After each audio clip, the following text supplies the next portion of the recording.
You need to vibrate higher so you can capture the opening of the portal that connects this Earth of 3D to one Earth of 4D or 5D. Going to the 5D.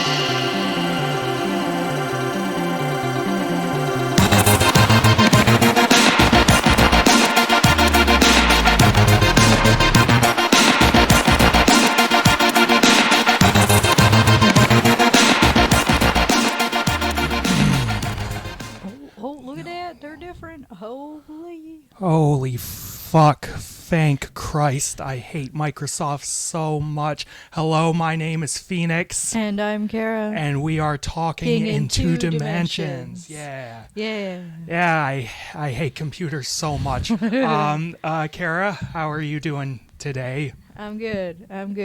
That's good. I'm okay. You know, we're all just living day by day in this world. We might as well jump right into it, I guess. I can't think of... Nope. I actually have something to say before we get into this. I just want some form of record of this before we move on. It's a prediction for next year. I wholeheartedly believe that in 2026, at the Academy Awards, Dwayne "The Rock" Johnson will win Best Actor for The Smashing Machine. Oh, boo! Yeah, I don't want it to happen, but I legitimately think there is a good chance he might win. They're all fake losers, so they absolutely would. Yeah, and it's I've seen the movie. I won't go into it. We have a lot of things to cover in I guess a short amount of time, but it was good, and you know, Benny Safdie actually managed to get Dwayne to do his job and act. So instead of literally being himself in every single movie. Yeah. So you know, Dwayne's gonna win Best Actor in 2026, or at least I think there is a high chance he will win. Because fuck you, that's why. Yeah. So there. It's on the record. Anyways, let's actually get into the movies now. There's a bit of an elephant in the room here, and I kind of want to just get it out of the way right now. And that elephant in the room is One Battle After Another, directed by the great Paul Thomas Anderson. This film is about a group of resistance fighters, freedom fighters, terrorists known as the French 75. And after encountering a man named Colonel Steve Lockjaw, this meeting essentially just spells the end for the group. And after a botched bank robbery, one of these members named Perfidia Beverly Hills gets arrested, and she turns state's witness, and all the members of the 75 are now either dead or in hiding. One particular member is in hiding. He goes by the alias of Bob Ferguson, and he has a daughter. Perfidia Beverly Hills is the mother. He has a daughter named Willa, and Willa eventually comes in contact with one of the remaining members of the 75, and also, Steve Lockjaw is looking for Willa as well, and Bob Ferguson is sort of just caught up in this shitstorm. He's now a fugitive, and he has to find Willa. So that's essentially what we're going into. So I kind of want to structure this discussion because I need to hear the perspective before I chime in. So... Put me on blast. No, I'm sit there.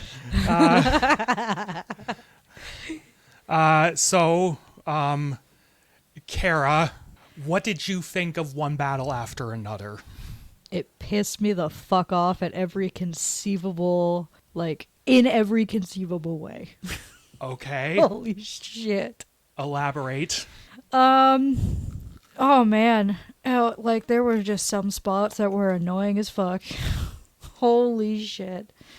So oh man, I was just angry through the entire watching because I just like I hated these characters, I hated these people. I know a couple of particular scenes, like I had to go and like take a break. The one was like kind of in the middle of the movie where there's a lot like he's with the sensei. Benicio del Toro. Yeah, yeah, and he's like you hear the piano in the background, and it's just like 40 fucking minutes of do do do do do do do do do do with like the piano in the background, and I was getting a fucking headache. I'm like, I can't do this anymore.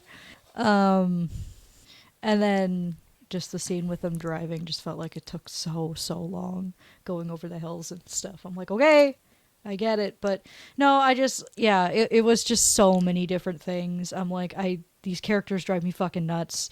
They're just a bunch of awful terrorists, but maybe that's the point. But no, I just like I was just angry. Okay. maybe that's the point. I'm supposed to feel angry. I don't know. Okay. So, all right, let's just jump into this. I loved this movie. It is, for me, a shoo-in contender for my favorite film of the year. I think it might be one of Paul Thomas Anderson's best movies, full stop. So, from what I gather from your position, your issues are with pacing, characters, and I guess to some extent the music. Oh, it was only that one spot. The rest of the music was just fine. But yeah, the pacing killed me. I think that's the best way to put it. The pacing just fucking got me. Okay, that's interesting because I had no issue with the pacing. I thought the pacing was great. I felt it built tension and excitement in very interesting ways because for me at least, you talk about the scene with Benicio del Toro, the sensei, and they're in his like shop as well as his like apartment, and Leo's still trying to get a phone call through to the rest of the French 75, and I think that part is interestingly and uniquely presented and paced, because in any other movie, I think the writer-director would have just moved on. He would have eventually gotten the phone call in like maybe half or a quarter of the time it took. But no, I think Paul Thomas Anderson managed to keep the tension mounting and ramping up, all while Leo is just trying to figure out what this passcode is, and eventually he doesn't exactly He pulls a Karen. That I'll admit, when he finally gets on the phone. Yeah, and he started. That was actually I got a good chuckle out of that. Yeah, that he only got through because one of the people higher up on the other end knew who was on the other line. What's and my they were favorite?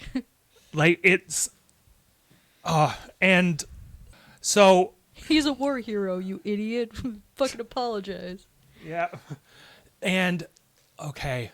So your issue with the characters, yes, I think they're all to some extent awful people, but I think Paul Thomas Anderson presents them in a very human way. I think he gives them understandable and reasonable motivations. He gives them very complex motivations, because I think at the heart of this story, it is a family trying to come to terms with what, an absent family member did and why they are absent. Because, Perfidia Beverly Hills, the minute she felt trapped in home life, just all her life, she was a revolutionary, and now she's like, she couldn't fathom a life that wasn't just all about, being a freedom fighter. Like, she couldn't fathom, having to be responsible for a daughter. Like, even though on some level she loved, Bob Ferguson, she loved Willa, but she just mentally, it wasn't computing. So she just went out and went back to being a freedom fighter and Got caught. That's what did her in. And Bob Ferguson, once he goes on the run, he becomes him and Willa become isolated. Bob Ferguson is just like a paranoid stoner burnout. Yeah. And that's part of why he forgot, the passcode, because he's just so fucking fried and that so was fucking depressed that he's like, shit, I haven't done this in fucking Can 20 we just years. fucking forget about the passcodes right now for 1 second? No, and and really, Bob Ferguson doesn't really save the day in this movie. No, he's just sort of It's a similar situation to Kurt Russell in Big Trouble in Little China. He's presented as the macho hero, but he's just sort of bumbling his way through the plot. Willa is actually the one that saves herself. Yeah. And eventually she follows in her mother and father's footsteps, and her mother even sends a letter as that last bit of closure. It's all the character, and oh my god, I just want to go on and on about Sean Penn in this movie as Colonel Lockjaw. He was just the best part of the film. He was pretty entertaining. He was into the role. He was chewing all the fucking scenery in this film. Yeah. Holy crap. I loved the weird way he walked, just the rigid way he talked, and she reverse raped me. Yeah. Excuse me, what does that mean? Yeah. She was a semen demon? Oh! Yeah. That whole scene after. It's just all the chaos was actually pretty good. I feel kind of looking back, it was sort of the latter half of the film where I was starting to kind of chill out and enjoy it, but that first section I was just okay, kind of annoyed, but after I'm okay, I'm getting a little captivated. It doesn't just feel essentially the equivalent of people banging on pots and pans for okay, that's interesting. Maybe it was just I went to maybe it was my mood going into the theaters that maybe caused the problem, but I just know that the piano melody in the middle with all the tension, it just felt like it went on for so long. It legitimately just got a headache. Okay. I'm if it didn't have the piano or whatever just constantly, then I feel I probably would have enjoyed it a little bit more, but it felt like it went on for 40 minutes. Okay. I'm I can't, man. Because the music to me is, I think, one of the best parts of the film. The music was composed by Johnny Greenwood, who you would probably know him as the guitarist for Radiohead. Ah, okay, there we go. Yep. And his score for this film was very rooted in 60s and 70s thrillers. It was very jazzy. It also blended in synths and stuff that you would hear on sort of a post Kid A Radiohead record. It's very interesting. I also thought the soundtrack that was curated for the film was great. The soundtracks in Paul Thomas Anderson movies are always good. And yeah, I love the music in his film. I hope that you aren't able to deny that this film was like beautifully directed. It was well shot. Yeah, It was well shot. it was like, well shot. I will say that. Like, there's some things I can't deny about the film. It was really well acted. Everyone was fantastic. The shots were really, really nice. There were some scenes that looked really, like, fantastic. And no, the directing is very, very good. yeah. Otherwise, In what I was really taken aback by in this film, and like it was, this film had some great car chases, like Oh, really yeah. well coordinated car chases. That first one, like, was so insane in terms of stunt driving and coordination. I loved when like the camera was hooked up on probably like another car or like a crane setup, and like this camera was just racing after one of the cars. It was such a, it set such a frenetic pace. And then there was the last car chase where the camera was just on the ground yeah. going over those hills. That was like, I think that might have been the moment that sealed the deal for the movie with me, because like that was one of the coolest ways It to felt present a car chase. cool. Like, Yeah. you could feel the up and downs of the Yeah, hills. it was like, I like at first I was really enjoying it, and then it just like felt like it was going on forever. But I might have also still been angry from like the first part of the movie. I don't know. I feel like I also just kind of need to chill out and realize that like not all characters in movies are gonna be like good people, because like Yeah. at the end of the day, these people are fucking terrorists. Yeah. Like, they blow shit up, they hold hostages, it's, yeah, like at the end of the day, these they called themselves freedom fighters, apologies, but yeah, no, they do some pretty fucked up shit. Yeah. They're terrorists. And that, it's like, again, back to the characters, because it's such an interesting gray sort of area, because on one hand, like, they're terrorists, but again, the people they're fighting, the Christmas Adventurers Club, which Holy is just, shit. Yeah, the that- Saint Nicholas yeah, yeah, it was, that was very, I think it was my brother, like me, my mom, my brother were talking about the film, and he brought up a comparison specifically to The Big Lebowski. I wouldn't go that far, but this film definitely evoked a similar sort of tone and humor to a Coen Brothers movie.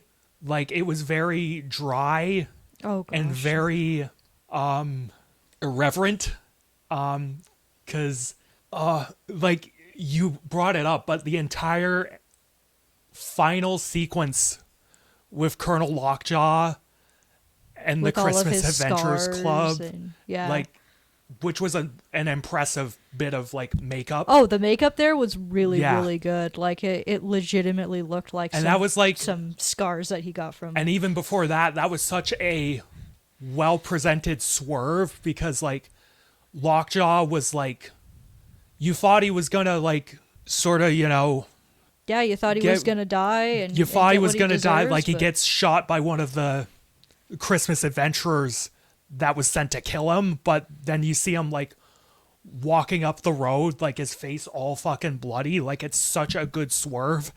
And then he gets invited to their like big office building. He gets a big office, and he's so fucking elated with himself. And then the boss was like, shit, I forgot my wallet. I'll be Yeah, back yeah. in a Oh, sec. I forgot your keys. I'll be right back. And then they gas him. Yeah. Like, they just dump him out like trash. It's such a It's actually fitting ending for that very insecure, like, weird character. Because Yeah. all his life he just wanted to feel like he was part of something big, like he was making some sort He of was a- difference. And then, like, he just gets discarded like trash. Yeah, because like Because after he did, nothing. pretty much. Like I think this might be another situation where I think you should maybe give it another chance when you're in a better mood. Because No, I feel like I'll watch the rest of his filmography and give this another chance, because there were Yes. some kind of lights at the end of the tunnel kind of moment where I'm like, okay, this is Yeah, I 'cause like this. That was funny as shit. Like, no, I don't know what was wrong that day. I was just impatient as fuck. I'm just like, oh my god, yeah. are you done? Fuck. Yeah. Okay. So again, I know you like Paul Thomas Anderson. We've seen, me and you watched Boogie Nights at one point. Yes. So, I think this might be, see more of his movies, then maybe revisit One Battle After Another. Yeah. And again, when you're in maybe a better mood, because I think you might get more out of it a second time, but who knows? You might still have a lot of the same issues. I don't know. No, yeah. So, and I mean, that makes sense. I suppose the other thing too is just I kind of left the theater and I looked at James and I went, why the hell are some of these movies that get these high ratings and stuff like that? And they're like, oh man, this is such an amazing movie. Everyone should see it. And it's got the weirdest sex shit. I'm like, I swear to God, I'm just like, I want to walk into one movie where it's just like, wow, this is amazing, 100% tomato, and then it's like, just chill, and then it's like, no, stop. I don't want to see this man with a heart on. No, make it stop. True, that scene was right in the beginning of the fucking movie. It was. Fucking And Sean just, Penn with just a raging boner and I'm like, oh my while God, being no, dominated by no. fucking Tiana Taylor. That was so funny. Yeah. Shit. So yeah, no, that's One Battle After Another. Me personally, I love this film. And I'm gonna give it a 10 out of 10. I can fucking shoot you. I mean, looking at the previous movies I've rated, I can't just be an asshole and rate it less than Spirit or Surf's Up, because Spirit was just an unfortunate bit of incompetence, but this is actually a competent film. So it's I gotta I'd say an 8. Oh, okay. So after I sort of talked about it a bit and heard your perspective and kind of reflected on it, it's oh, okay, you know what, this was it's a competent film, and at the end of the day I also need to recognize that not every film is for me either. Okay. I feel I'll give it another try and see how I feel after it, but sometimes it's nope, some of these movies are just not for me. But I can recognize that the shots were good, the acting was good, some of the jokes landed so well. The moments that came through, but yeah, there were some points where I was just an angry little yeah. Yeah. Okay. That's interesting.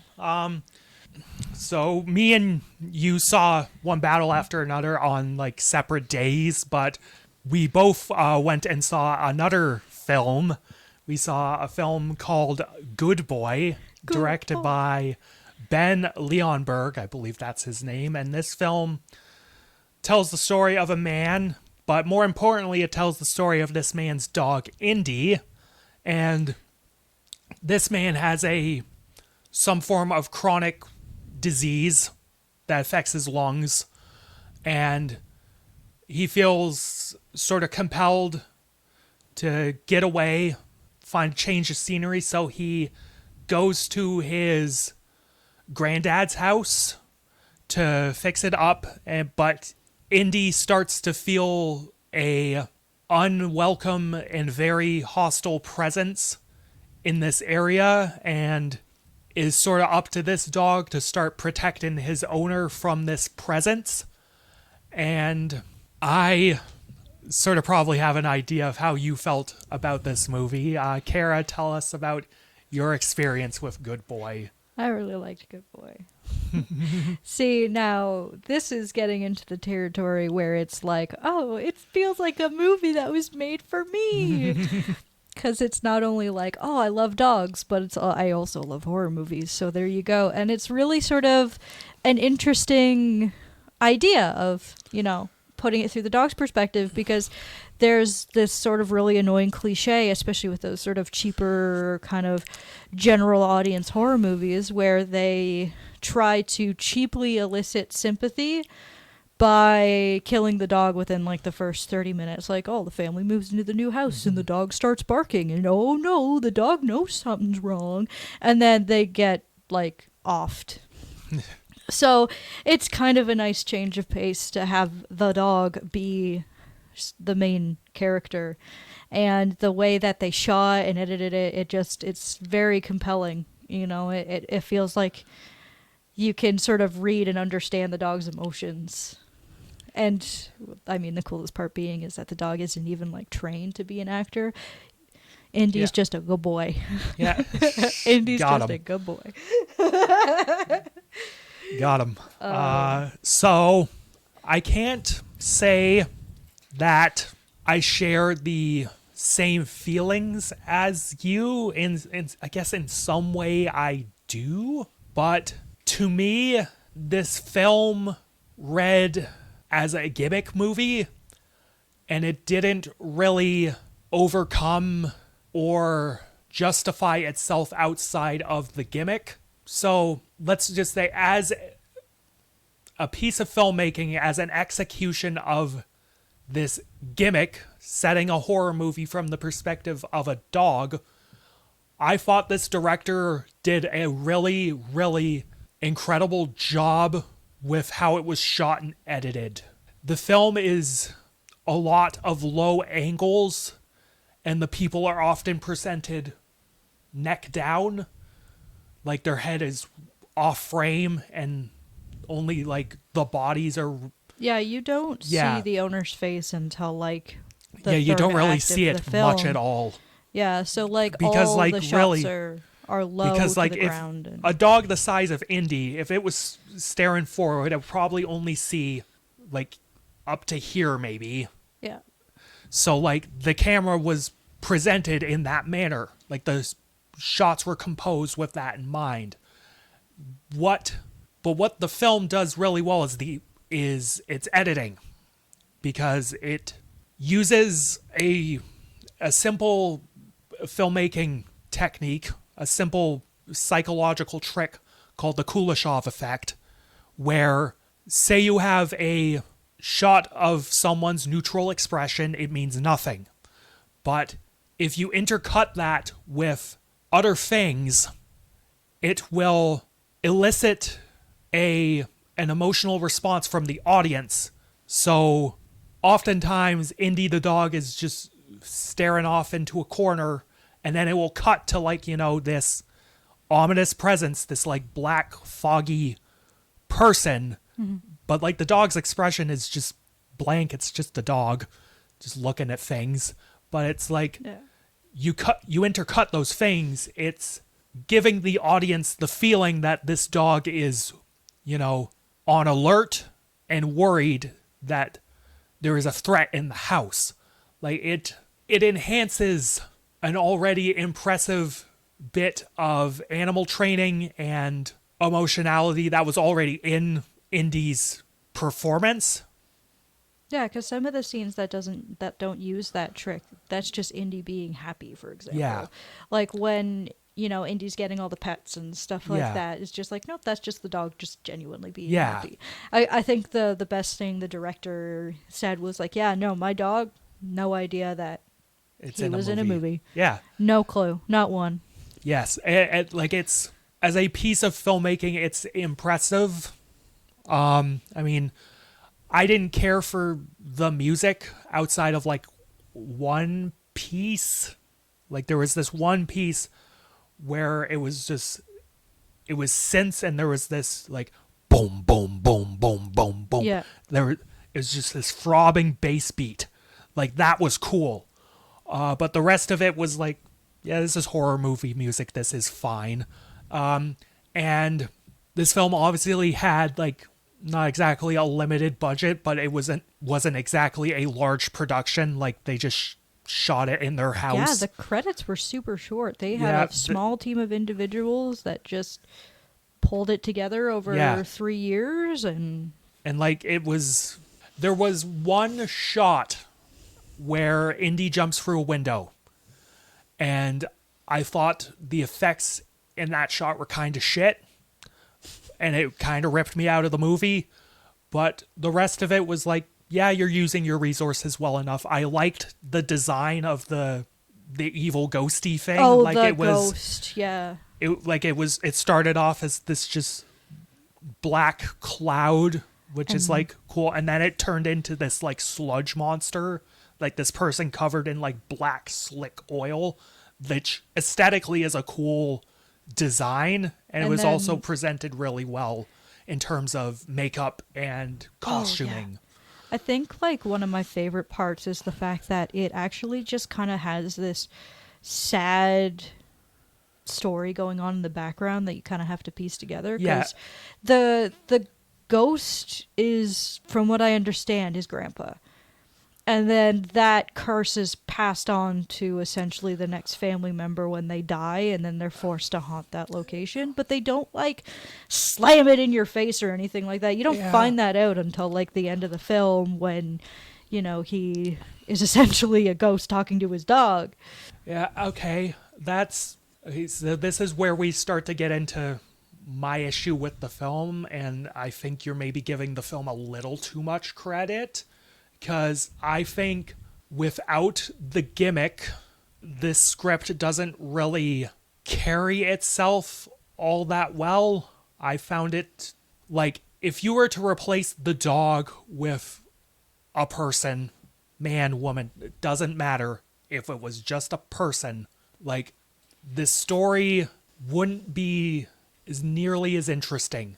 Like, okay, like it's an obvious, like it's such an obvious subtext that, oh, the owner's sick and dying and the dog is very afraid that, the owner is sick and dying and it's trying to protect him. Like, the only reason the film was as emotionally effective as it was because it's a dog. That doesn't quite disqualify the effectiveness of the filmmaking and the effectiveness of its writing per se, but I think I legitimately think this film doesn't work without the dog. And I think in summary, I think this film is mediocre and is fully carried by its gimmick. Yeah, fair enough. Okay. That was all right. No, I just like I know, like for me, maybe like I'm gonna put the dog aside and stuff like that. Like, I don't know. I feel like it's I just thoroughly enjoy it simply because it took an idea and like immersed itself in it. And the twist, of course, being that, I mean, for once the person dies instead of the dog. Yeah. Okay. And it's sort of hard not to, I suppose, feel bad about the dog also from the perspective of they did everything that they possibly could as a dog, but there was just, at the end, it was futile. There was nothing they could do to save their owner because they're just the dog. It's sort of an unfortunate story of, animals, what happens to them in the case of their owners passing away, and that there's this sort of anxiety that they feel when their owners are very, very sick. Yeah. But no, I don't know. I'd say like, oh no, I'm very forgiving with movies, but like the last one, I was totally not. Oh, that score you gave it sort of said otherwise, but I know, yeah. I feel like, yeah, actually, that's true. I feel like I'm definitely more forgiving with movies and games and all that sort of stuff. I'm just very like chill about it unless there is something that just offends the fucking shit out of me. Okay.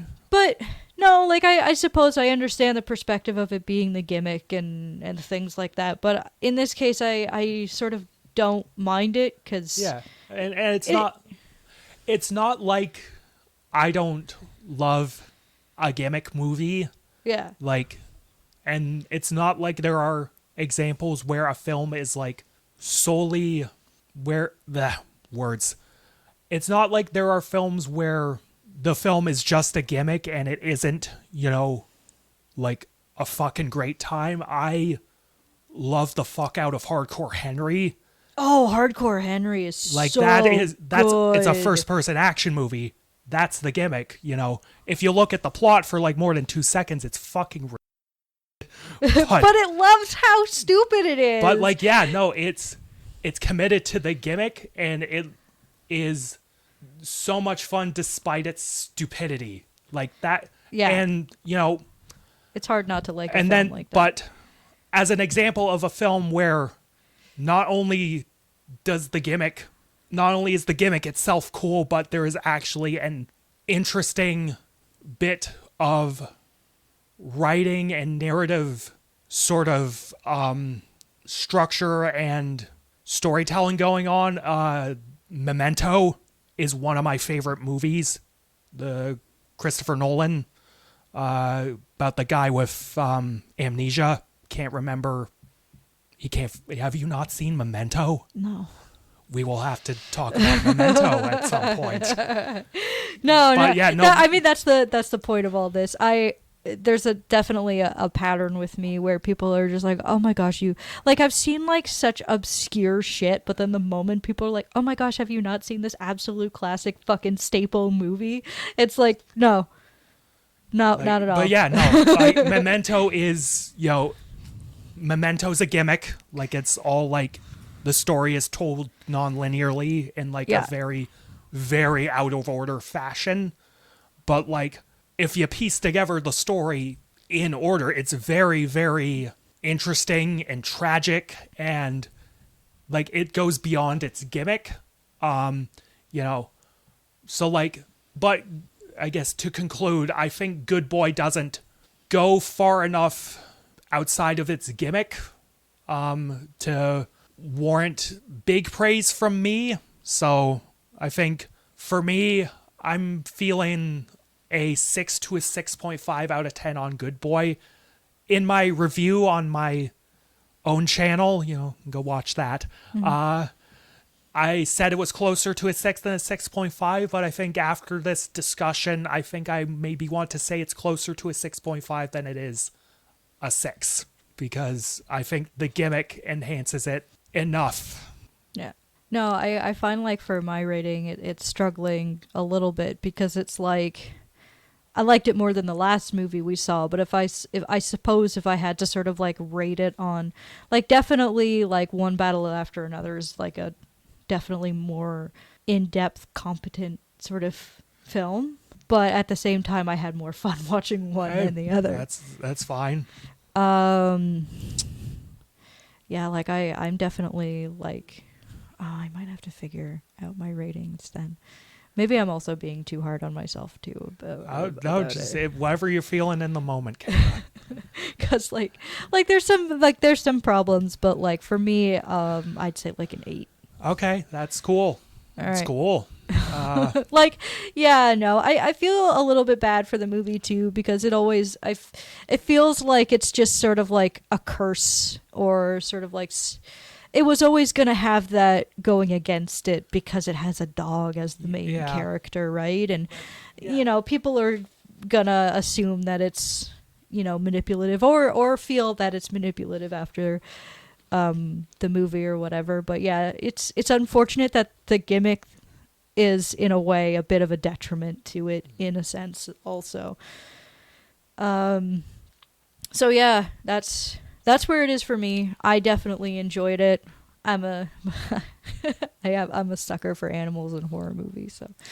But we'll see how my ranking changes on the next one. I suppose in another future episode, if I do watch One Battle After Another again, I'll bring up an updated score. Okay. So interesting.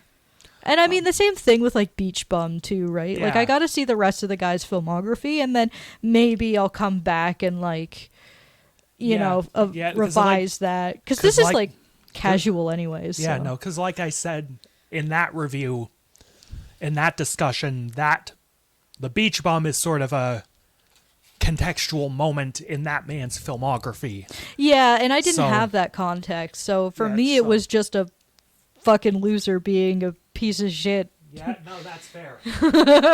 So. Yeah, and so we're filming this in. We're filming this. We're recording this. Fuck me. We're recording this in October, but this is our Christmas episode, so Merry Christmas, everyone. We're going to talk about some Mary classic. Chrysler. Yay! We're going to talk about some Christmas classics, and since this is your episode, Kara, we're going to start with yours. So the theme that we picked for this one, of course, was classic Christmas. So I decided to bring in the big boys with Rudolph the Red-Nosed Reindeer Yeah. by our good friends Rankin Bass, who have also made other classics like Here Comes Santa Claus and oh goodness, they've made a lot of them. Like, they have the stop motion ones, they have like some 2D ones. The 2D ones still feel like stop motion though, in a way. But yeah, I brought a classic animated special to the Like, table yeah, no, that this doesn't is, like- require an Apple subscription, because the fact that they own the copyrights to Charlie Brown's Christmas and are making it so that they're the only people you can watch it by. Fuck you. But anyways, Yeah, no, this cartoon is like a cultural touchstone. oh, it's Like- still referenced today. I mean, Like there's it's it's a generational classic. Like everyone and their nan like has seen this and probably regularly watches Why were you this. in elf practice? I mean, geez, there was this guy on TikTok who did like impressions of the Rankin Bass style, but like with himself, and it's spot on. He's got like the mouth movements right, it's- the jittery. Yeah, I can't remember the guy's account, but yeah, he mimics the style really well. I think someone described it as, "Oh my god, like Rankin Bass is his tism." I'm like, fuck yeah, let's go. Yeah, I hadn't seen this particular special since I was a wee lad, like a wee child. Yeah. Like I probably maybe caught some of it intermittently in the years since, but I hadn't watched it front to back in like over a decade. Yeah, it's been a while for me too. It was kind of nice, even though we're filming this in October and I'm Yeah. a Halloween person. It was Yeah. nice to watch it again. Yeah, no, it's cute. It's very charming in a lot of ways, but it also shows its age in Oh, it is a lot janky. of ways. Like, It oh is god, so janky. like the animation in this special like is inconsistent. Like at certain times, like it will be like genuinely impressive, like where I'm going like, wow, that looks really good, not only for the time period but just in general. Like that's really well constructed. But there's other times where like, oh, like these character models aren't moving in the most fluid of ways. No, and the it's mouth movements are a little simplistic and a little like not lining dynamic. up with anything. yeah.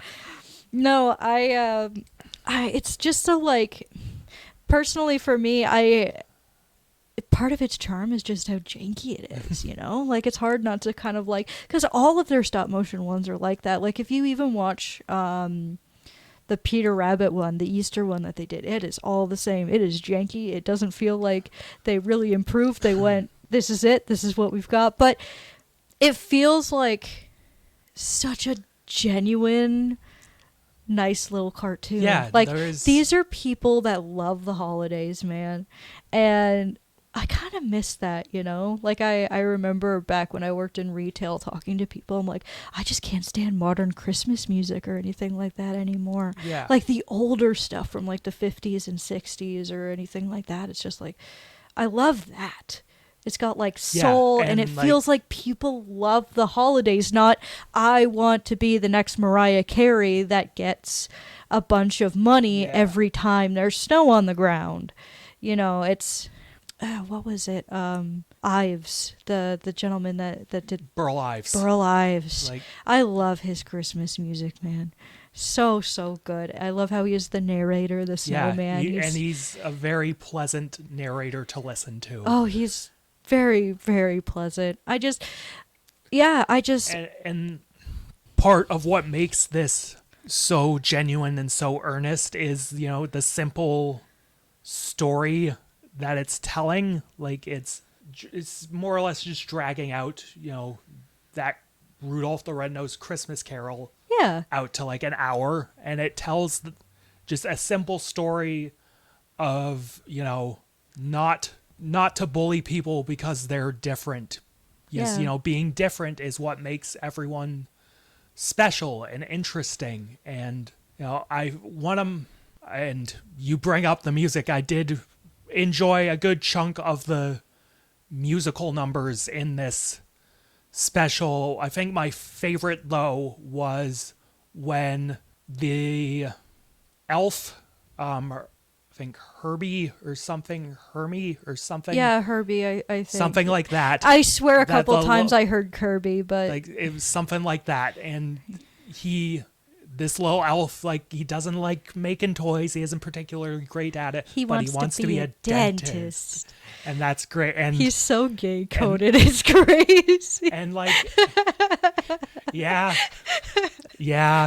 And you know, the foreman on the elf toy shop is like, you want to be a dentist? Dentist? Like, it was when Herbie finally meets Rudolph, and, you know, and they sing this little cute musical number about being a misfit. Yeah, the misfit it was a song is very cute. It was great. And and again, it's a simple story, and through like maybe 2 acts, everyone sort of learns the lesson that, you know, being different is what makes you special, because like... And I think the additions that they make are also effective too, because like the lost toys or like the misfit toys, I don't think they're not in the song or anything like that, but it works. It's a nice little addition that extends the special to like at least a mini movie kind of length, right? And you know, in order to learn this lesson, everyone gets sort of trapped and threatened by the abominable snowman, this giant Bumble. And like I will say the little model for this, you know, creature, like I imagine it probably freaked a lot of kids out. Oh, it did. It like I love the like abominable snowman, because like the sort of like character tropes for the character design tropes for the time are just really shown in like his model. So but I love how it's just like, we took out all of his teeth and now he's our little slave. That's nightmare fuel, man. Yeah, fucking Herbie there uses his dentistry to like defang this animal. You don't need dentistry to just rip someone's fucking teeth out. Yeah, that was quite cruel to do to that creature.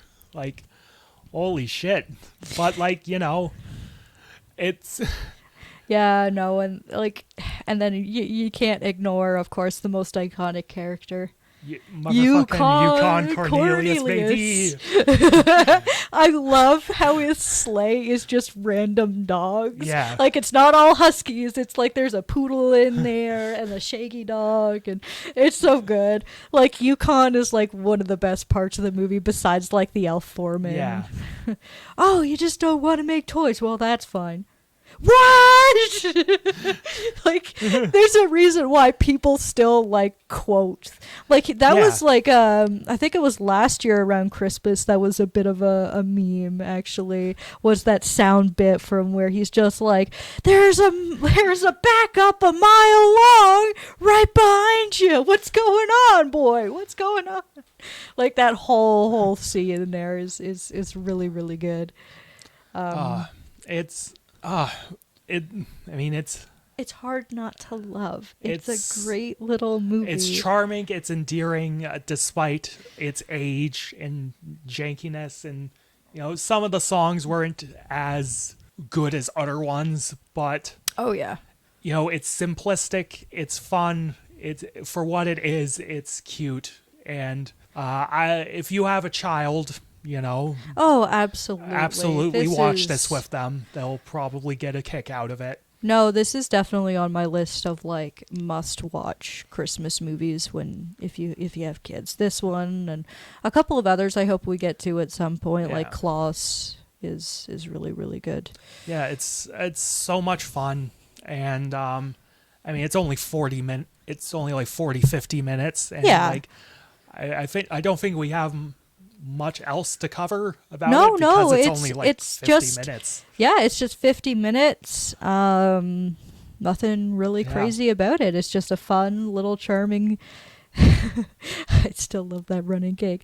Nobody wants a skinny Santa. Santa's an asshole in this though too. Like everyone is like a monstrous dick to Rudolph.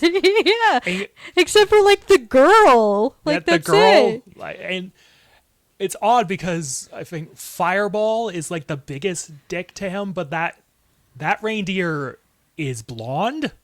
So like he's got freckles. Yeah, like what we you're kind of different too, buddy. Are we not did this kid, did everyone not get the memo about this guy? Like, are we just mocking the dude with the red nose? Like, what's happening here? Yeah, no. I highly recommend that if you grew up with this, Flash Gits, they have a really good series of parodies on this where like Rudolph is a genetic abomination.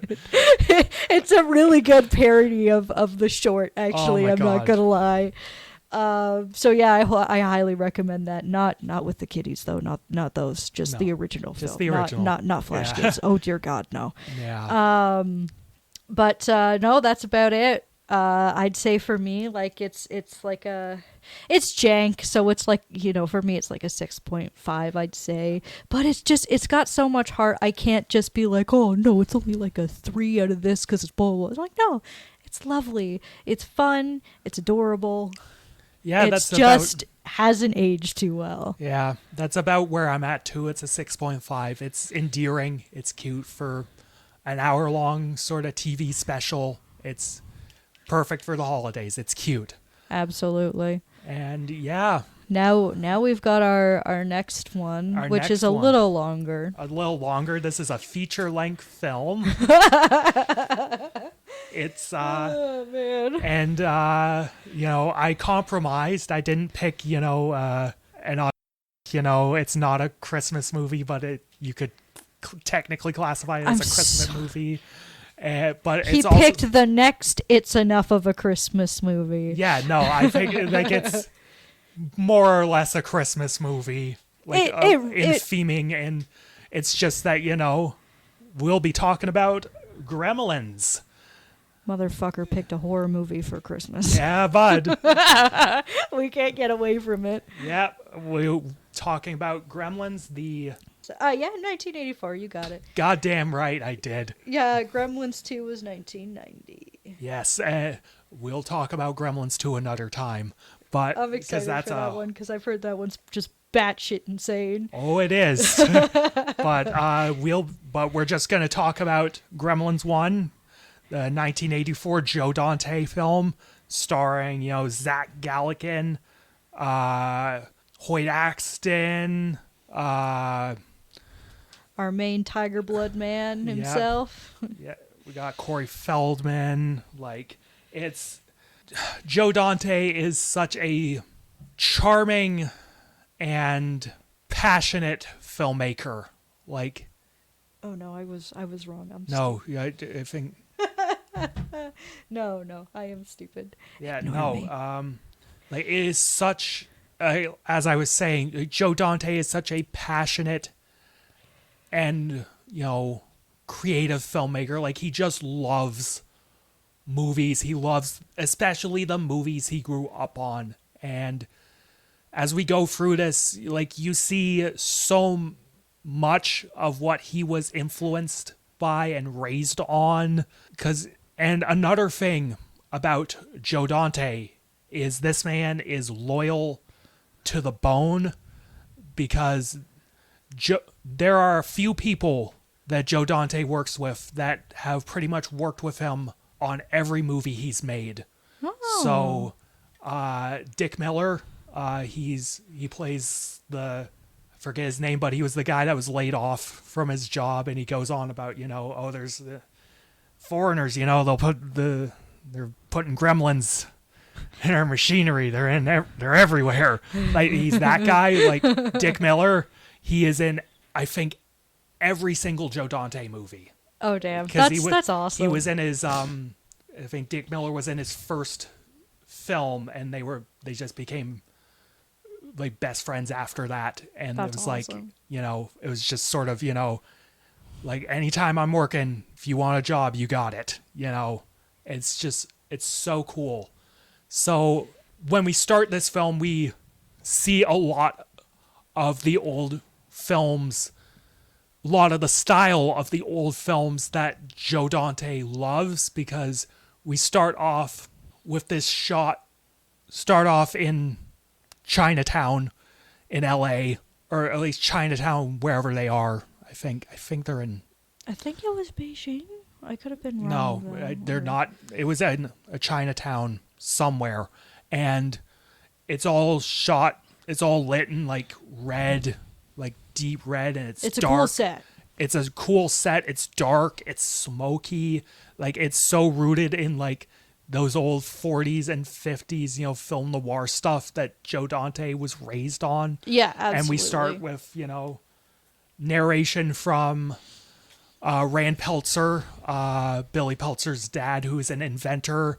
And this character is played by one Hoyt Axton, I believe that's his name, who was a singer, musician before he went into acting. One of the songs he wrote was a fairly big hit, mostly because the band Three Dog Night covered it, a song called Joy to the World.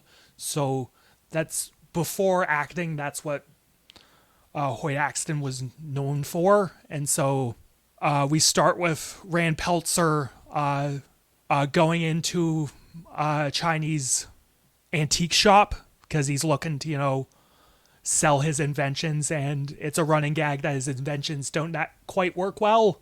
Yeah. They work really well at first, and then a Yeah. couple weeks later, it's just Yeah, no, it's a very fun running gag. Like, he always has something in his hands too, Yeah, like that he's and tinkering so, like, with. Yeah. we get Buddy coming in to sell his, all-in-one, toiletries kit to the Chinese shop owner, and the Chinese shop owner is just like staring at, just not staring, impressed at yeah. all. But during this, we hear, the cute little tone of our main little Mogwai, and Rand is all like, "What is that noise?" And so the shop owner's like grandson, nephew leads him over, and we don't see the Mogwai at first. It's done from a perspective shot, and we see Rand Peltzer looking into its cage,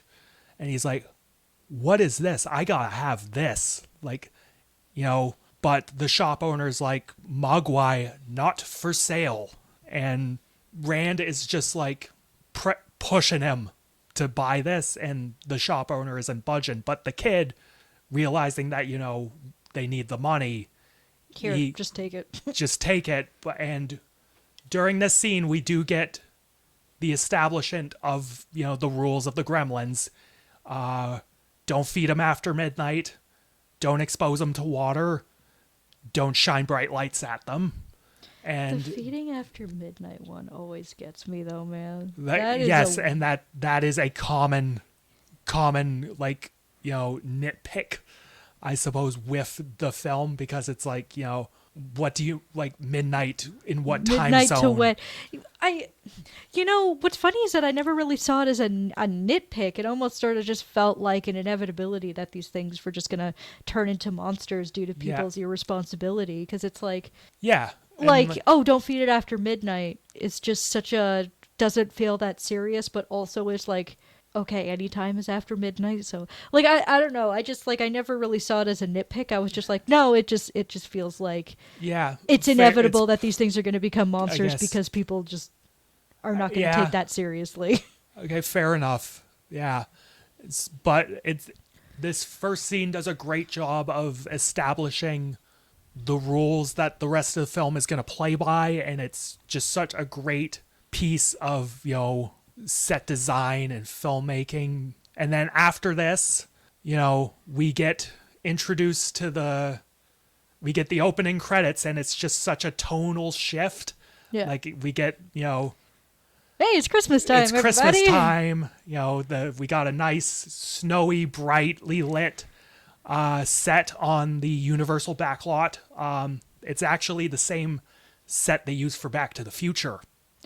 Oh, okay, that's why. Yeah, it's no, so and familiar. it's like Joe Dante deliberately sort of created this, idyllic sort of surrealist, not surreal, but like idyllic, unrealistic sort of like Main Street America sort of town. Yeah. And it's so charming. We get introduced to all these townsfolk, like the cop who's trying to get a Christmas tree, and there's like a kid in a Christmas tree costume that just sort of pops out.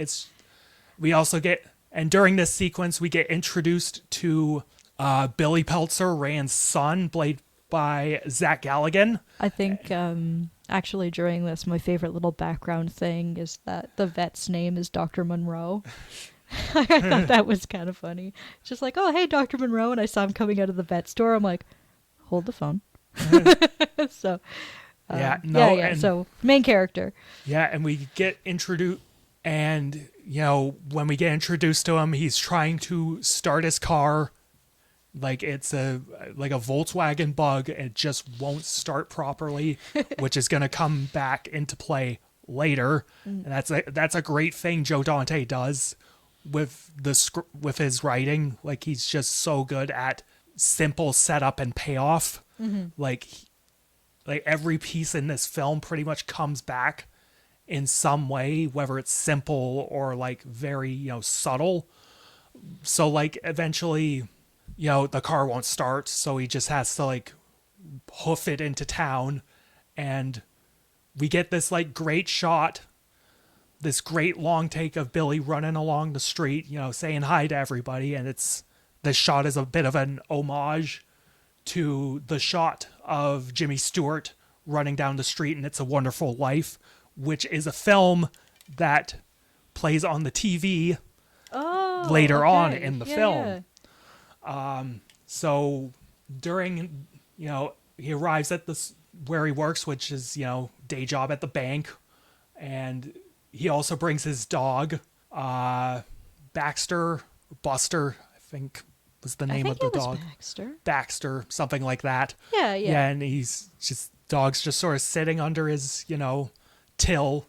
And this is when we also get introduced to Mrs. Deagle, who runs like a real estate company in the town, and she sort of takes on this role of, Mr. Potter, that just this evil, greedy businesswoman. She should be in jail. Yeah. With how much she was threatening that fucking dog. Yeah. Oh my. Like that was like some of the stuff she said about like, oh, when I get that dog, it's like, damn, sweetheart. Like, where are the police? And she refuses to give this woman who's struggling with her bills a reprieve on her mortgage.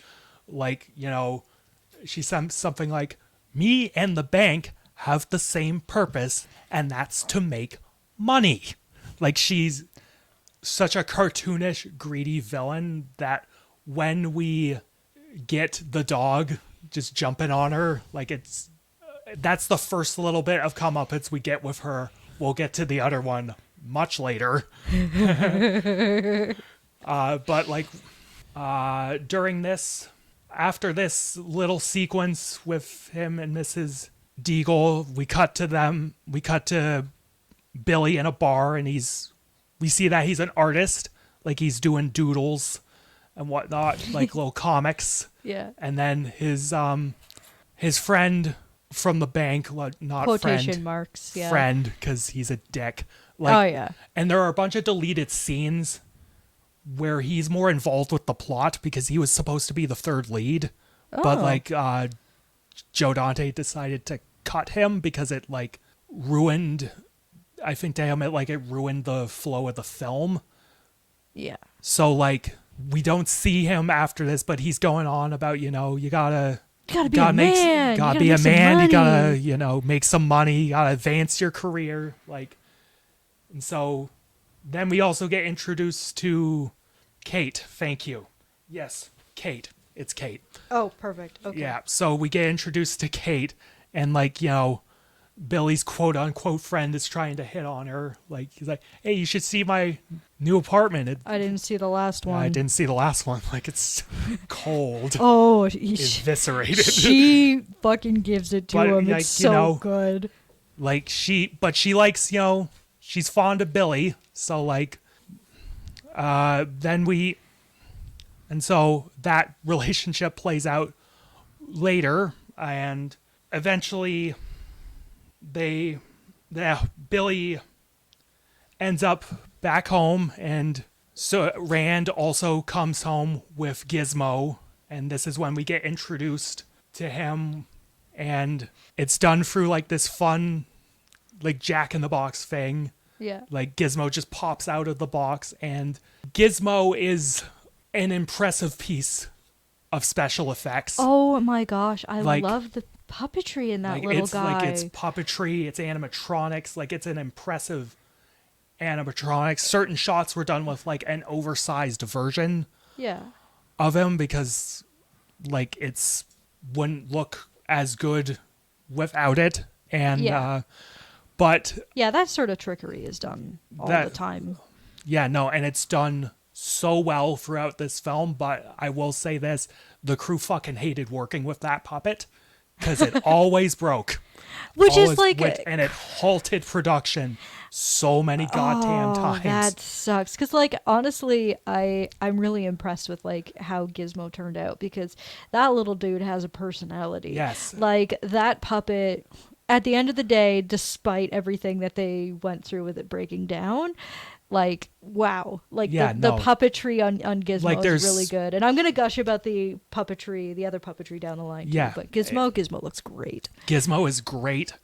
It's a great piece of animatronics. God bless that crew for putting up with it. Because there was one point in the film where the puppet, or the animatronic, the puppet broke down and they had to fix it, but they were there for so long that they literally had to just sleep over at the set. It was a bitch of a shoot.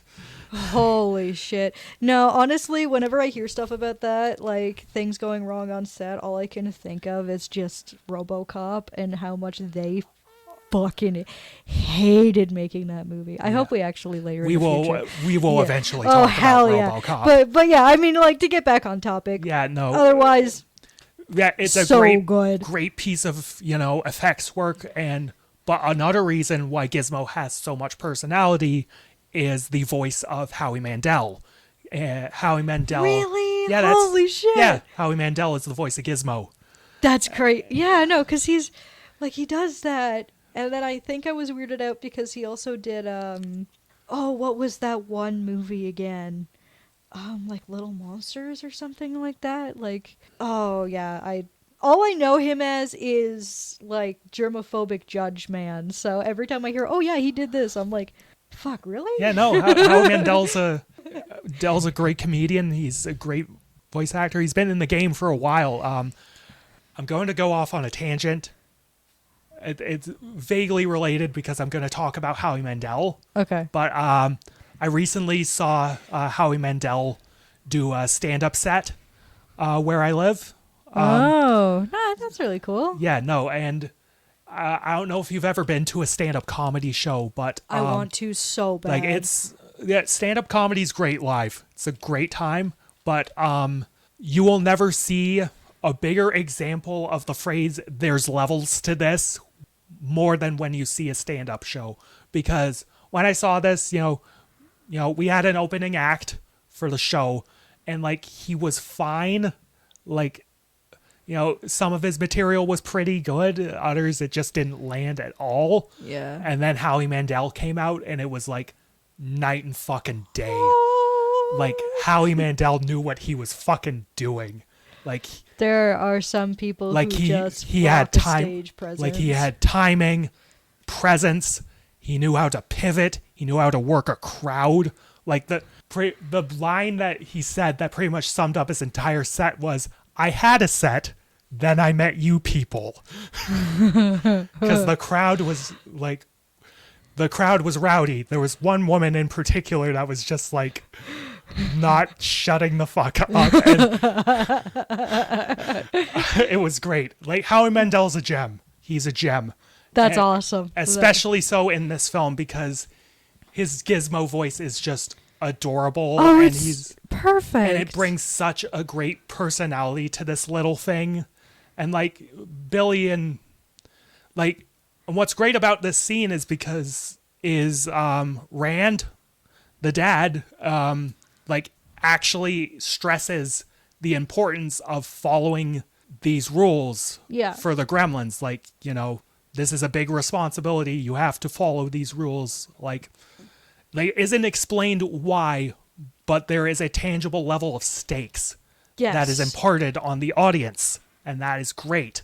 And so eventually we get, a cute little bit of Billy playing, little melodies on his keyboard, and Gizmo's like matching it and whatnot. It's and also during this scene, like he accidentally he takes a picture of it, and like Gizmo just flips out and ends up in a garbage can. It's a cute little bit of slapstick. Actually, the slapstick in this is like top tier, man. I miss me some good slapstick. Yeah. Oh man. And like after this, the kid in the Christmas tree outfit, Corey Feldman. Yes. He comes over and like, they get in his room, and it's a great bit. It's a nicely framed little scene because like Gizmo's, hiding about in the background. Eventually just gets a blanket thrown on him, and he's just sort of wriggling around. And eventually he's taken out and shown off to little Corey Feldman. And at this point, the first of the rules that is broken is Corey Feldman accidentally douses Gizmo in water. Yeah. And like this little puppet's just like writhing about and like bubbling. Like it's such a it's a cool effect, and like it's so like uncomfortable. Yeah. And how it's presented. Oh, okay. So this is like the craziest thing. So when I first put the movie on, like the tags were like, "Oh, family, comedy, adventure." And I'm like, this is a family picture? What the because it's like there's so many scenes where I'm like, this is actually just straight up nightmare fuel. Like when he starts multiplying into like these other little mogwai, I'm like, oh god. Yeah. And then it just keeps getting progressively worse throughout the entire film. So like little fur balls it produces turn into other mogwais, and these mogwais though are not as nice as Gizmo. They're little fucking shitheel bullies. And I love the character design in this. I love the little touch of like the leader having like a mohawk, and then he keeps Stripe. Yeah, and he keeps that mohawk through like the movie, even when he transforms, so you can like differentiate him from the other Gremlins. It's such a good little detail, like a really good little bit of character design. Like, Billy eventually has to tell his dad, oh, I got Gizmo wet, but it produced a bunch of other Gizmos. But Rand sees it as like a marketing opportunity. Of course. As like, like, this will replace the dog as the family pet. And then it cuts to the Baxter just like, oh. Oh, poor little dog. As we are keenly aware, these new little mogwais aren't nice. And we cut to, the dog being hung up in Christmas lights.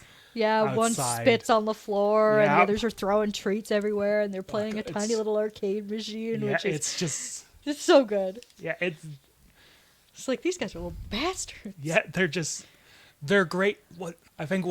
I'll touch on it later, but this film does such a great job of balancing tone. Yes. And this is after we get the dog hung up in Christmas lights. We cut to Billy going to his science teacher and being like, hey, could you look at this thing? Like, because, like, it reproduced, asexually after I doused it in water. Like, what is this thing? How does it work? So, like, he gives the science teacher one of the little mogwais to study. And then which will, of course, come back later. And then we cut to a great scene with Billy and Kate, walking home after a night at the bar. And they have a very depressing conversation about Christmas. And, Billy's wondering, why she's so down about Christmas, and she doesn't want to talk about it. She'll talk about it later, but she, That was jarring. That was like a slap in the face. Yeah. I'm like, excuse me, remind me again, what is the tags on this film? Yeah. Oh, it's a family comedy? yeah, Excuse me? yeah, no, but like, yeah, no. So they have that oddly depressing conversation, but they still, Zach Galligan and I forget the actress's name. I don't have my cell phone on me at the minute to look it up, but thank you, Kara, for being a godsend. Phoebe Cates. Phoebe Cates, thank you, Yes. Phoebe Cates. And these two had like such a wonderful chemistry. It was during the casting process, during like the auditioning process, like they auditioned, Galligan and Cates, and they chose those two based on sort of how they acted off camera, because once they, ran a scene or whatever, I think like either Joe Dante or Chris Columbus or someone spotted them, and they were just, hanging out. Like Phoebe Cates was resting her head on Zach Galligan's shoulder, and they were like they don't even need to try. Like they just like each other. So like that's Perfect. Yeah, perfect. Let's go. It works. Yeah, that's really sweet, Works. actually. And so once Billy, gets home, him and Gizmo are chilling. They're watching on the TV the original Invasion of the Body Snatchers. That explains the weird special effect, I suppose, that's coming up, actually. Yes. The weird little egg things Yes, that they go into partially. after they eat. Yeah, no, that's pretty much the inspiration for that. Like, and Gizmo's like freaking out during this scene, and eventually, like, fucking Stripe and his crew are getting uppity, and Billy's like, "Yeah, you hungry? Here, Like, take a here, chicken take wing." the chicken." Like, it's not past midnight. It's good. Close enough. Close dun, enough. Dun, dun, dun. Enough. Yeah. And this then begins the whole downward spiral into the complete shit show that is the second and third act of this film. So we then cut back to the science class. Teacher, yeah. The teacher, he's like taking a little too much glee in studying this mogwai. Like he takes Takes his pokes it with a blood needle and and draws its blood. Like he's getting too excited, and like after his science class, like I think I'm getting ahead of myself, because after we get the chicken eating gremlins, they turn into eggs, and I think also at this point, I'm getting so confused. Yeah, I'm so it's sorry. like it's kind of like switching between that and like the Because science teacher who takes the blood and then he leaves. He leaves a and sandwich. He leaves a sandwich. He leaves a sandwich accidentally, and the little mogwai eats it past midnight. And this is when we get all the eggs having spawned, and the scientists explaining like this is a cocoon phase, like a chrysalis phase. They're transforming into something. And then this is when we get the science class, and like this is when the eggs start to hatch, and we get this great shot where the camera zooms in on the box and it goes in to this oversized shot of the egg in the box like hatching. It's like a great little effect. And then I should point out that one of the things I love about this film is the music, composed by Jerry Goldsmith, a regular Joe Dante collaborator. He's done most of his films. And what I love, one of my favorite things for a composer to do is variate on a motif. Because I believe when Gizmo initially spouts out the other Mogwais, we get a little hint of the Gremlins, that main Gremlins theme. And then during this egg hatching scene, we get another stronger hint of it. Like it's building to something. That's so good. Like it builds and builds to something, which we'll get eventually. And this is when, we get these shots of Gizmo hiding in the corner as the Gremlins are causing mischief. It's this great big cross-cutting section, like, the Gremlin hatched in the science lab. The scientist doesn't know where it is. Eventually he finds it under a desk. He thinks it might be hungry, so he feeds it a Snickers bar, and then the Gremlin just eats him. Oh, and it's so good because then it switches to him under the desk and he's got like a needle in his ass. Yeah, Yes. that's when Billy comes to the class and finds the aftermath of that. It's so funny. Oh, man. And, then we get this cross-cutting with the mom. This entire sequence is wild. It's incredible. It's so good. It's like a horror, like this is where like the horror movie motifs definitely the horror come movie in. motifs and the blending with the comedy, because we get the mom is hearing things, she doesn't know what it is, she's worried, and then we get cuts to like the Gremlins torturing Gizmo. Like they're throwing he's stuck to a dartboard and they're throwing him. That was actually that bit was the crew's idea, because again they fucking hated that thing. Maybe that's why Gizmo's puppet looks so like traumatized now.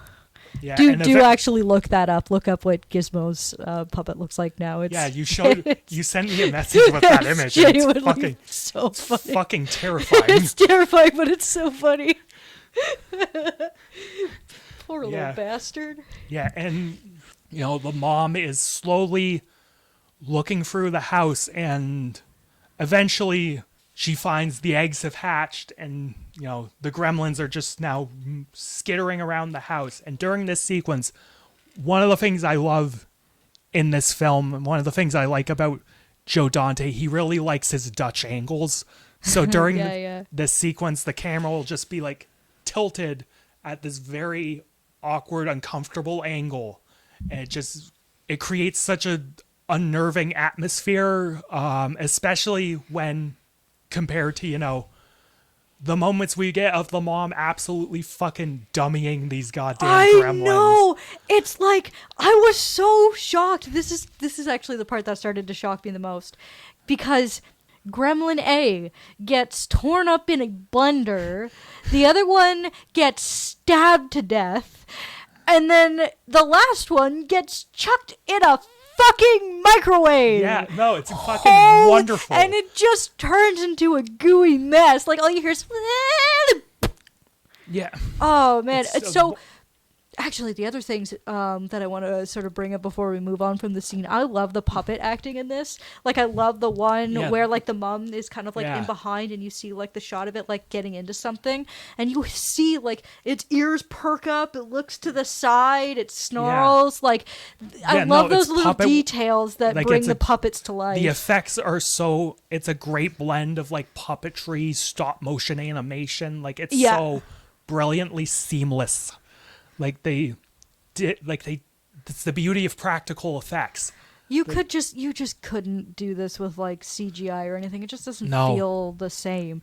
Like with things like this, they have to be like tangible.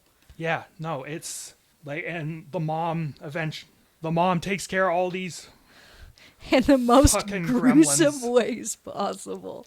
Holy crap. I mean, like, kudos to the movie, but I feel like this is one of those movies where I'm like, damn, this really did come out in the 80s. Yeah, no. This really came out in the 80s. Yeah, Holy crap. And we get this, and during this sequence, we get this long little take that leads to a false scare of, like, a robot in a stocking. Like, she thinks it's a gremlin, but the gremlin's actually in the tree, and it just crashes on her. Yeah. It's, like, it does, like, it's a great bit of slapstick, but it also builds tension so well. And after, I think I may have cut ahead, before this, I believe we get Billy in the school checking on the science teacher, and that's where we see him with the needle in his ass.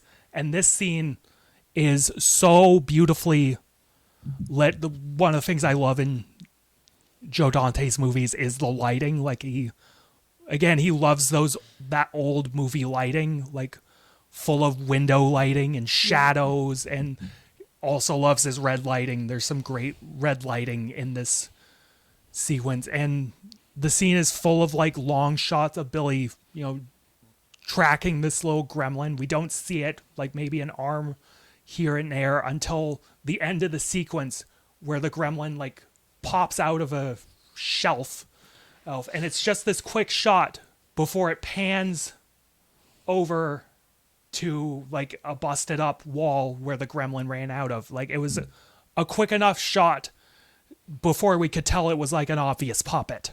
Like, like, it's such a great, he shot around the effect really, really well. Yes. And then after that, we get all the shit with the mom. Then Billy runs off.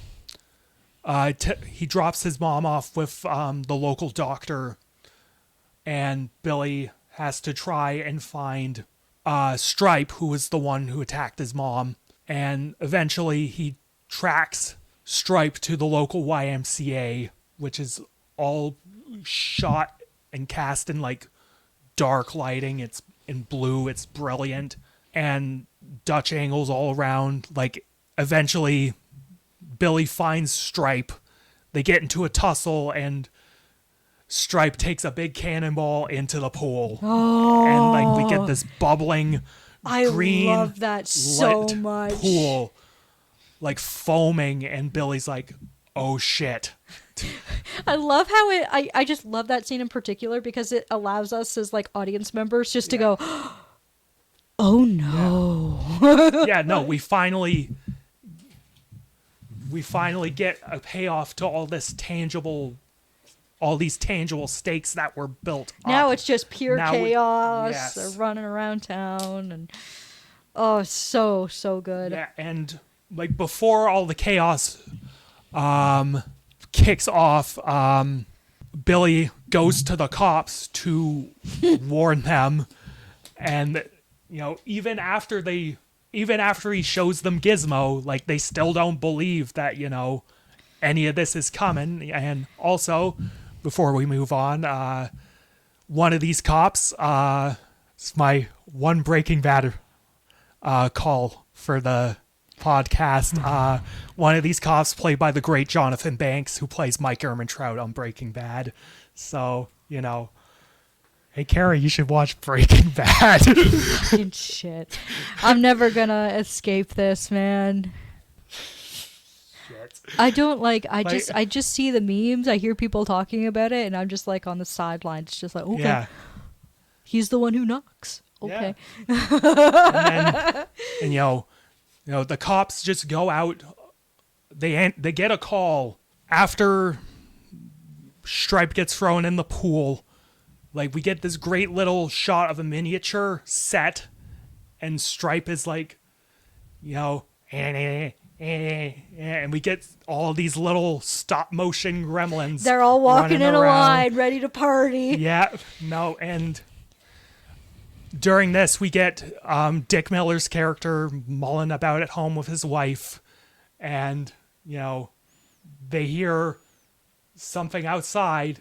It's the gremlins, messing with their fucking antenna on top. Their TV's going on the fritz. Yeah. And Dick Miller goes out checking around, and, fucking the gremlin plows through his shed with a fucking snowplow, and this is when we get the full main Gremlins theme. And it's just, those little motifs felt, Earned. We ominous. got there, yeah. Like, they were initially like, it felt like something serious was going to happen. And here then we it's are. just, and then the music, it does in part, serious, but it's also just, like, it's just Hey, fun. we're just little guys. Like, We're just little guys, eh? It's We're evil just- circus music. Yeah. The gremlins are a threat, but they're presented as little mischief makers. They're just, kind of like Killer Clowns from Outer Space. What a wild movie. and so, fucking this gremlin just runs over Dick Miller and his wife. Right? And so this is when we get a giant, bit of, all the gremlins causing mischief and chaos. And this is when we get the great sequence with Mrs. Deagle. She has all her makeup off, and then she gets a doorbell ring, and she's like, "Carolers? I hate carolers." And she goes to answer the door, and all the gremlins are in Christmas, like, Santa hats, and just I love their little they're caroling costumes. the main theme, and she's like freaking out. And during this, one of the gremlins cuts some wires up in her chairlift, so the chairlift goes fucking flying. It races up the stairs and shoots her out the fucking window. Yeah, it's fucking amazing. Oh man. And at this point, the cops, are Maybe answering a something's call. going on. Yeah, and they see oh, that's Mrs. Deagle, and then they see one of a bunch of gremlins mauling a guy in a Santa outfit, and they're like, oh shit, we need to leave, and little do they know, Leave her bitch ass in the cold snow. and little do these cops know one of the gremlins has cut their brake lines. And also during this giant montage, one of the gremlins has found their way into a mailbox and is just spitting out all the mail, and one of the guys goes in to put his little letter, and the gremlin starts fucking mauling him. It's just such, it's chaos, and they're killing people, but it's presented in such a slapstick comedy sort of way. It's endearing. The dark comedy or the dark sense of humor I have. Yeah, it's really, a very really, slapstick, dark, black sort of comedy. I love those so Yeah. much. And I mean, I'm especially gonna gush about some of the bar scene that comes up in a little bit too. No. The bar scene's fucking phenomenal. The But bar scene is phenomenal. I love how there's actual gremlins that have different costumes and personalities, and they're but during Yeah. during all of this, Rand is away at a inventors convention, and he's sitting in a phone booth, calling home, trying to get an update on what is happening with everyone. And during these bits, you get a bunch of cameos from movies that Dick Miller likes, or people in the production. If you noticed a guy in a little seated bicycle with a cast on his leg, that was Steven Spielberg. Oh, that's awesome. Yeah. Oh, yes, yes, yes. Okay. No, I think what really had my attention was the old man in the time machine. Yep, Because, that like, was- the one is just like you see them looking at Yeah. it, da da da da da, and then it cuts back to, Yeah. them talking at the home, and then cuts back to the dad, think- and he's fucking gone. It's like, it's so good. There's just like a bit of smoke, and everyone's Yeah. like, what? Yeah, and That made me laugh so hard. I'm like I remember like I was James was in the room with me while I was watching it, and I'm like, hold on, pause your game. I'm just like, look at this, look at the guy in the back, and he's like, what do you mean? And then we play the scene a little bit, and oh man, that got me so good. I love those little things Yeah. in the background, I just love it when Yep, movies do nope, little things and, in the background. It's good also, stuff. if you pay attention to, I think one of the guys in like the phone booth, sort of adjacent to Rand Peltzer, at one point that will be composer Jerry Goldsmith. Oh, dope. Okay. Yeah. So like, And then I swear I recognized the robot from something. I believe that is something. I just don't recall what specifically it Like I is. recognize what the robot is from, but I just couldn't pin it down. But either way, I loved all the little cameos Yeah. in there. Like that is just chock full of. Yeah, no. Remember when people made references to stuff Yeah. and it felt fun and genuine and not like, Yeah. remember, Yeah. remember Chewie? Yeah. No. Like The it. member berries are still so relevant. It Yeah. makes my brain hurt. Yeah. No. And like again, fucking Rand Peltzer's just off on his own little quest. Eventually, he sells one of his inventions to like a bus stop attendant, like the fucking smokeless ashtray that just starts smoking everywhere, and he's like, the attendant's just, like it's, but pretty much. After this, then we get to the bar where Kate is just trying to serve all these gremlins under duress, and Yeah. just all these puppets, all these like gremlins with their own little unique personalities. It's just pure chaos. And I love like the private detective one. yeah. There's the one that's dressed like a hussy. And yeah, it's so like yeah, it's so over the top and so cartoonish. Like It's- my favorite during that sequence was the pervert. He just flashes. He's wearing his trench coat and he just flashes Kate. It's so funny. I think what's crazy is that they didn't even need to do all this, but like it's so fun seeing all of these different gremlins that have sort of have their Yeah. own personalities now, right? Yeah. Like there's some that are dressed up in chicks' clothes. There's the detective one. There's the one with the sock Yeah. puppets. Yeah, It's great. it's a wild sequence, and eventually Kate discovers that they hate light, so she just flashes them with a Polaroid camera. Yeah. And that's her cue to just. And eventually Billy finds her because earlier he manages to get his shitty Volkswagen started. Oh, those Paying damn off- European cars. Yeah, paying that arc off. And so Billy, grabs Kate, and they try to track down all the gremlins, and it leads them to a theater that's playing Snow White and the Seven Dwarfs. And How the hell did Disney okay that, man? don't know. Like this movie is so crazy and violent and dark, and then there's just hi ho, hi ho. the gremlins all singing hi ho, hi ho. It's off to work And we go. It's so great. And it's also just an incredible piece of like effects in puppetry because you have all like hundreds They're of all fucking in the little puppets. seats and- Like it's wild. I think what's funny is like if you kind of go back at that scene and rewatch it, you can see like obviously the ones in the front are like moving the most, and then you see some of them where you swear they were glued Yeah. to a stick and are just moving up and down. Yeah.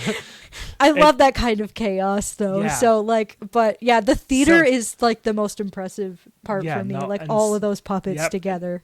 And during all of this, Billy gets to like the boiler room and rigs it to blow. Like, it's impressive that he would know how to do that. Like cool. And Stripe gets hungry and decides to leave to get some snacks, thus setting up the final confrontation in the department store. Yeah. Like he blows up the theater, all the rest of the gremlins are dead. Stripe's in the department store. And this scene shot in like, again, that beautiful, dark, shadowy lighting. And at this point, we get Kate's like depressing, like Oh my monologue. God. Like it's such a tonal fucking whiplash moment. But what makes it so sad too is that there are real stories of that actually happening to people. Like there are people who have died attempting to be Santa Claus and actually go down their chimney and they get stuck and no one can hear them and they just suffocate on their own weight. Yeah, and that's what happens to her dad. Like he tries to get down the chimney and snaps the neck going down, and they didn't find him for like a while. Yep, until they pulled him out, and the final line she gives, and like, that's how I found out Santa wasn't real, which is like, oh, that's heartbreaking, but like it's such a great. It's also kind of a great punchline. It is. To it. And like, I've always, when I rewatched it like a couple Christmases ago, I was like, this just feels like out of place and kind of late, but like I didn't mind it. I guess this time around, like it still felt a little like this came really late, but like, okay, let's roll with it. And so I think for me, it doesn't, like, it is a little late, but it doesn't bother me too much because, I mean, we already saw a gremlin get stabbed to death. We already saw one getting thrown in a microwave. I was like, you know what? This is okay. Like, this movie is already dark. There's people getting mauled to death. There's a lady who got launched at a window. I mean, those are, like, comedic. And I suppose this has a kind of comedic turn at the end with the, Santa line, but oh man, that's like kind of a gut punch. Just like, yeah, no, my dad snapped his neck being Santa Claus. Yeah, and and a bit of a spoiler for Gremlins 2. Gremlins 2 is essentially just a giant piss take on that first film, and one of the things Joe Dante does is during like near the last act of that film, Kate once again gets like a chance to do that monologue, but Billy is just like, oh yeah, no, that's nice, let's move along now. Essentially just tells her to shut up and move on. Like, we're not doing this again. No. And so Billy then goes off to search for Stripe. One of my favorite moments is when Billy goes through the TV section of this department store, and Stripe just shows up on all the TVs, like being a little munchkin. Yeah. And it pulls back to like, the room where like the camera is, like, see yourself on TV. Like it's such a great little piece of horror filmmaking, but it's also just a fun showcase of the Gremlins and their personality. Yes. Yeah. And eventually Billy finds Stripe, and Stripe is just, pelting things at him, saw blades. Eventually he gets a hold of a crossbow and shoots Billy in the arm. And then Stripe gets a hold of a chainsaw, and Billy and Stripe have a quick little clash between baseball and chainsaw. This bit was actually Zach Galligan's idea. Nice. Yeah, no, he saw the chainsaw on set and was like, that's a cute little, Texas Chainsaw Massacre sort of nod. Like, how about we have a chainsaw versus like baseball bat battle? And Joe Dante was like, cool, let's do it. Gotta love collaboration, man. Yeah, that's where the best ideas come from. And so we get all these converging sort of stories where like Rand is coming home and like Gizmo is somewhere in the store, and Gizmo eventually is pretty much the one to save the day because Stripe finds a fountain and gets that set up to, duplicate. Yeah, but he can't help but like stop and want to try and shoot. Like his need for chaos just kind of gets in the way. Like, I gotta take you down, and then I'm gonna jump in this fountain. And then Gizmo, because he saw an old Clark Gable film earlier, here and is inspired by that. He gets in a little toy car, races through the department store. It's very cute, very fun little set piece. And Gizmo ramps off this shovel and he misses Stripe by a mile and crashes next to a window. And then pulls the blinds. And exposes Stripe to sunlight. And, this is probably my favorite effect in the film, is Stripe melting. Yeah. Like, it's just so gory and disgusting. And you see his bones, and then his bones start to fall apart and chip. He falls into the water as he's dying. And then as a last little scare, his bones jump up, and you could tell it's just like someone throwing them from the fountain. Like it just gets chucked on the ground, and it if melts. It works, like it works. Yeah, no. Oh, and then we cut to Billy and his family all tucked in Christmas, watching the newscast of all this chaos, which doesn't attribute it to the Gremlins.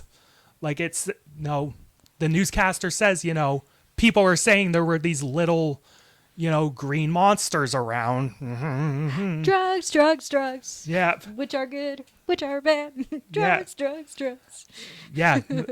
Nope. So, but it's at this point, Rand has to open the door, and it's the shop owner who's very cross that he got duped out of the Mogwai. Oh, you. And and he states this very profound line, something like humans always abuse nature's gifts was essentially the gist of the line. And it's like, humans abuse the Mogwai the same way they abuse nature's gift, or something like that.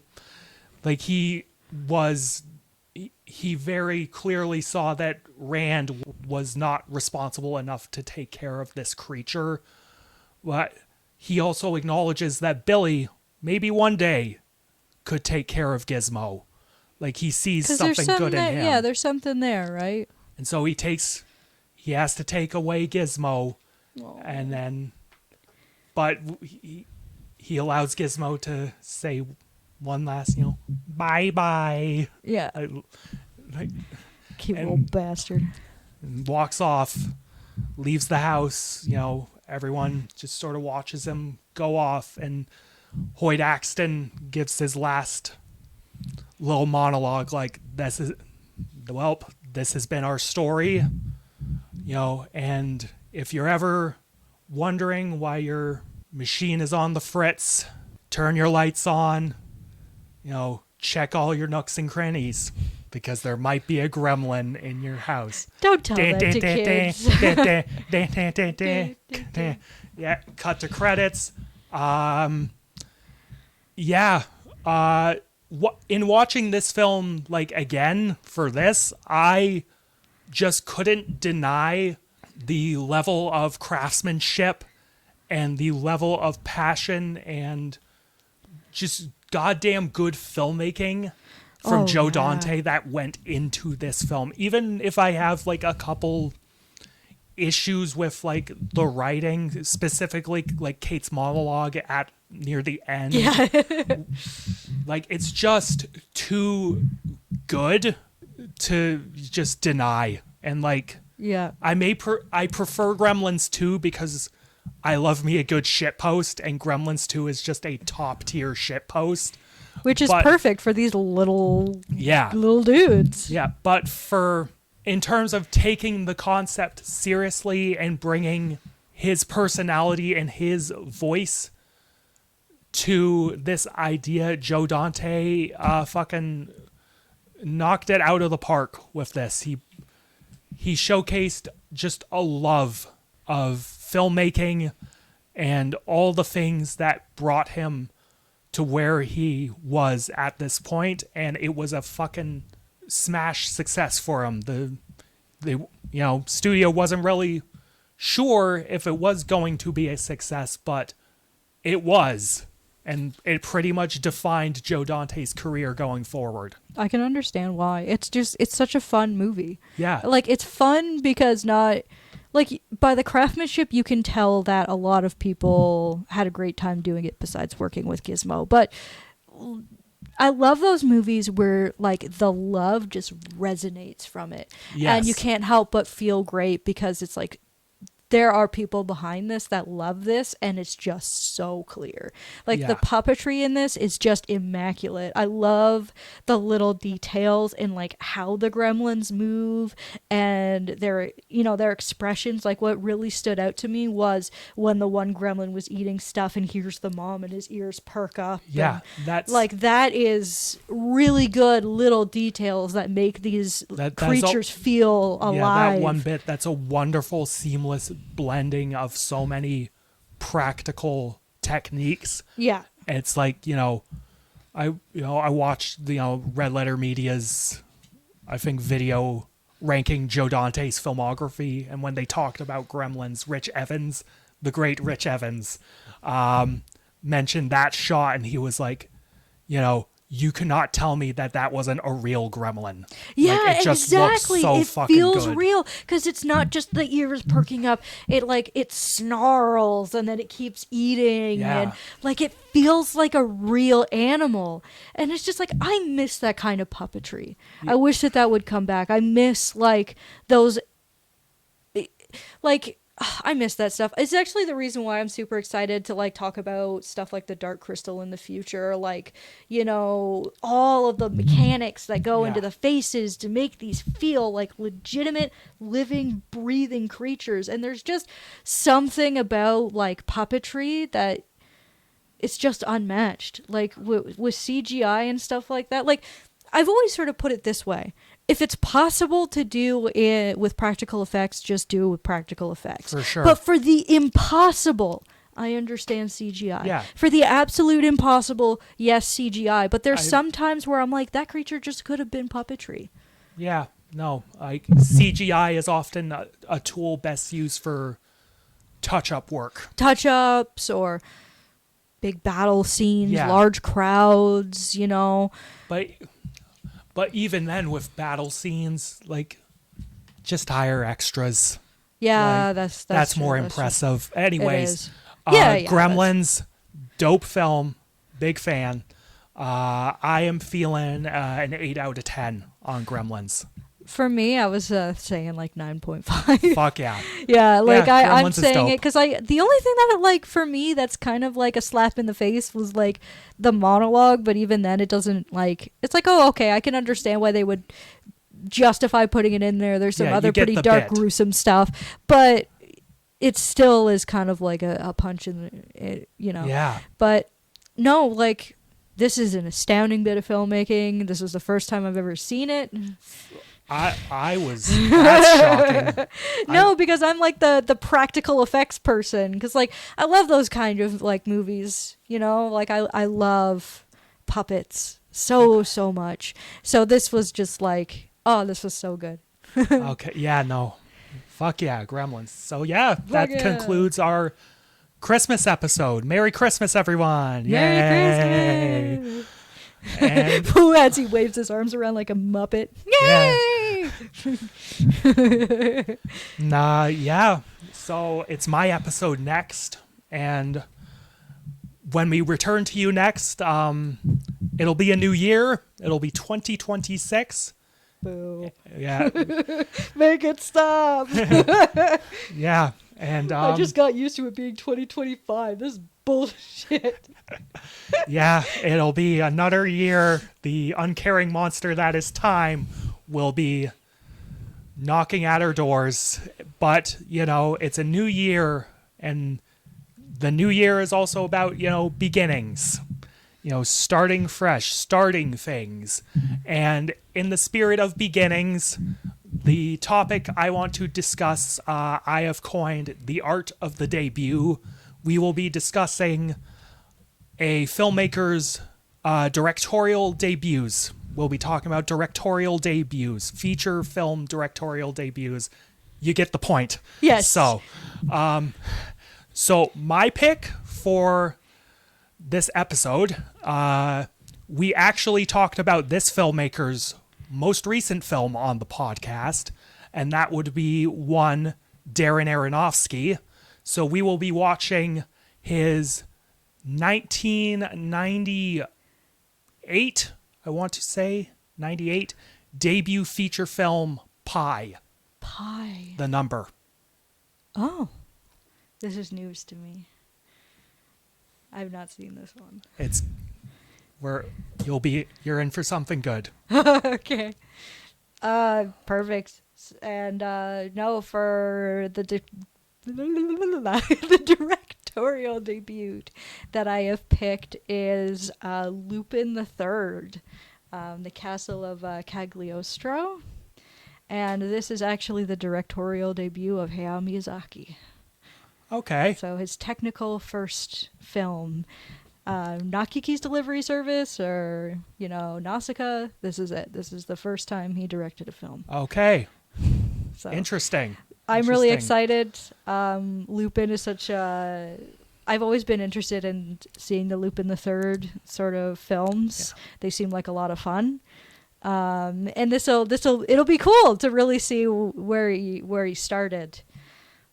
Before, of course, we get into some of the other stuff, because I'm really excited to cover some of his other films as well, and some of the really, really cool facts about Ghibli and like the studio it was before it became Ghibli. Like that's a whole cool story. But yeah, now I've dedecided to actually, pull out the big guns with animation instead of, shit posting this whole time. Yeah. No. We're going to actually watch some legitimate animation now. Nice.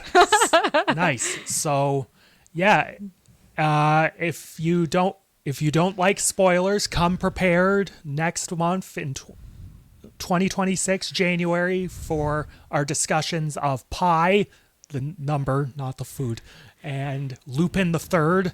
Yes. So episodes are out once a month, every month at the end of the month, unless it's like a special holiday.